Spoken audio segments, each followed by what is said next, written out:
Alright gang, bring it in, I got something to talk about. Obviously, that's what I do. I talk about things in these videos. Anyway, am I just going crazy, or is Fortnite in the news way more often than it needs to be these days? I thought this game was dying! So why does it seem to have so many controversies tied to it? Seriously, let's just think about this for a second. There are a ton of scandals out there that are tied directly to the Fortnite brand. Now, everybody already knows about the whole Epic Games steals from black content creators and doesn't give them any credit. Not to mention the disappearances of multiple Fortnite streamers like Hamlins and Daquan. And if you really want to go back to basics, there's that whole drama surrounding the start of Season 5 when they first introduced the SMG meta. For a game that is supposedly on its way out, Fortnite somehow manages to stay relevant despite everything. But I guess that's just what happens when you have people like LispyJimmy out there causing chaos left, right, and around the center all the time. If you've been on the internet long enough, and if you know anything about gaming on YouTube, then chances are you've already heard about this guy at least once. Hell, if you were ever into GTA 5, then you might have even watched a couple of his videos. In the 10 years that he's been up on YouTube, he has managed to create something of a reputation for himself as the king of clickbait. I'm being 100% serious here. This man has somehow managed to turn clickbaiting people for views into an actual art form. Love him or hate him, I think he deserves some respect just for learning how to play the YouTube algorithm like a fiddle. I genuinely don't think anyone else in the history of YouTube has managed to play the system to his advantage in quite the same way. He knew how to draw in an audience and get views. But before I get any further, can you please make sure that you've subscribed to the channel and hit the notification bell? That way, you won't miss any of our other videos. With that out of the way, let's talk about LispyJimmy's rise to fame. In order to fully understand where everything started going wrong for dear sweet Jimothy, we also need to know how he started out. Context is super important here because his success has always been pretty controversial. Jimmy started making videos all the way back in 2012, and at first, his content was pretty much exactly the same as every other YouTuber. He was so committed to the grind that at one point he was posting videos almost every single day. I won't bore you with subscriber counts or anything, but it's safe to say that over the first few months, his dedication had managed to net him a small community of subscribers. And then things started to change. See, Jimmy had realized that his most successful videos were the ones that were more clickbaity in nature. While the majority of his videos were still pretty tame, sometimes he would throw in a wild card into the mix to test the waters. And that video would always do a lot better than the others. On a regular video, he'd pull in a couple thousand views, but on his clickbait videos, he could easily pull in a couple 100,000 views per video. And that left a lasting impression on Jimmy. He realized what worked and what would get him views, and he got very, very good at playing the system to his advantage. Over the next couple of years, he went from making the regular GTA content that he'd started with to making content that was almost exclusively clickbait. He churned out video after video after video, making impossible promises that he was never going to follow up on. Stuff like a hidden secret in the game that no one else knew about, or a cheat that would unlock a certain item.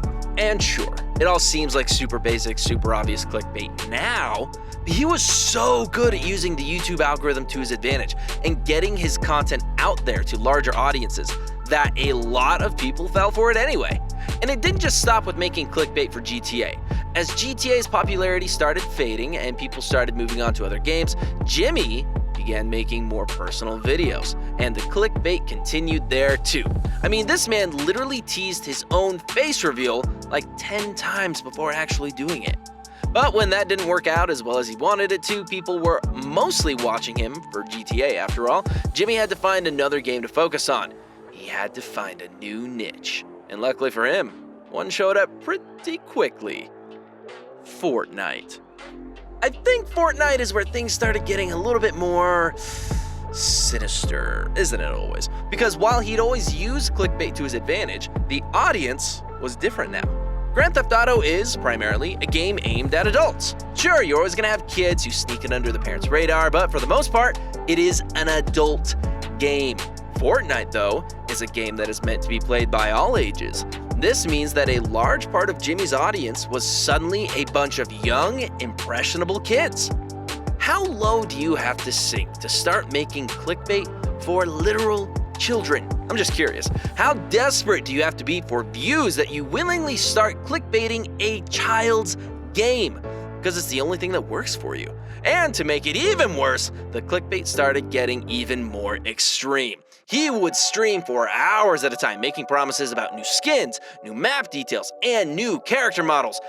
None of it was true, obviously, and he based a lot of his information on rumors he'd heard from other sources. Like any good con, it just had enough truth to be believable. It's one thing to deliberately bait adults into watching your content because they're more likely to know it's a scam, but he'd draw in this audience of kids and then lie to them because he wanted attention. Sometimes he'd go so far as to do giveaways for PlayStation Store discount codes and stuff like that. One time, he even promised to give away a PlayStation 5. We all know how rare those babies are, so obviously that got him a ton of attention. I don't need to tell you that he never actually followed through on those giveaways, do I? Now, as we all know, 2021 is turning out to be the year where some of the most controversial content creators on the internet are getting called out for bad behavior. Finally. We kicked off this year with James Charles and David Dobrik getting canceled for their terrible actions. Then we had EDP getting chased off every social media platform out there except for Facebook. Yes, I'm still salty about it. And let's not forget Logan and Jake Paul being called out for being themselves. And it looks like it might finally be LispyJimmy's turn on the chopping block.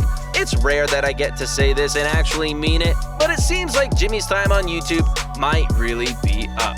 After almost 10 years of this guy baiting people into giving him views and tricking his young, impressionable audience into supporting him, I know a lot of people out there have been waiting for this day. I mean, just take a quick look at some of his YouTube stats. He's been losing subscribers at a pretty consistent rate for a good while now. For someone with millions of subscribers, he's barely pulling in 20,000 views a video at this point. And most of his comment sections are just people asking why they're even subscribed to him anymore. That's if the comments and likes, dislikes are even still turned on. I don't know about you guys, but that looks like the sign of a dying channel to me. Now you might be wondering what the final nail in the coffin was. What exactly was it that finally tipped him over the edge and kickstarted his downfall? And the answer to that is that there are a bunch of reasons. It wasn't any one thing in particular, but a lot of smaller things that just kind of built up over time. In 2019, Jimmy became the father of a baby girl. Now, I won't lie to you, I'm so used to Jimmy lying about stuff at this point that I genuinely thought this was another scam. I thought he'd made up an entire kid just for views. And as babies are often wont to do, she immediately started taking up pretty much all of his time. He's spoken about it a couple times, saying how exhausted he constantly feels and how he doesn't have any free time anymore. And that makes sense. Babies are demanding and exhausting at the best of times, let alone when you're a content creator who earns money from making videos. This lack of free time meant that Jimmy started putting less and less effort into his content. He went from streaming 4 or 5 hours at a time to making videos that were only a couple of minutes long and were minimum effort. And maybe that would have been okay if he had a dedicated fan base, if he had taken the time to build a community that liked him for his personality. Then he might have been able to weather the storm and make a comeback when things settled down. But he didn't do that. Jimmy spent so much of his time and energy making clickbaity videos that when the content started slowing down, people immediately jumped ship. It's why his loss of subscribers has been so consistent. If the only reason people are sticking around is because of the giveaway, what happens when you stop doing them? Obviously, they're gonna leave. Now, to be fair to Jimmy, his downfall isn't entirely his fault. Some things were just way out of control and couldn't be helped. He's not responsible for YouTube updating the algorithm and making it harder for clickbait-style videos to gain any kind of traction. And at the same time, Fortnite has been losing traction for a while now. It's not nearly as popular as it used to be, and that's obviously going to mean fewer people are looking for content about it. So I guess Jimmy has two options here. Adapt and overcome his current problem and change the style of his videos to match the current landscape on YouTube, or refuse to change and quickly fade into obscurity more than he already has. If he's lucky, people might remember him as the biggest con man on YouTube. But what do you guys think? Is LispyJimmy the most clickbaity creator on YouTube, or is there someone out there who's somehow even worse? Do you think he'll be able to come back from this? Would you even want him to? Let us know in the comments below. By the way, Jimmy, still waiting on that PS5.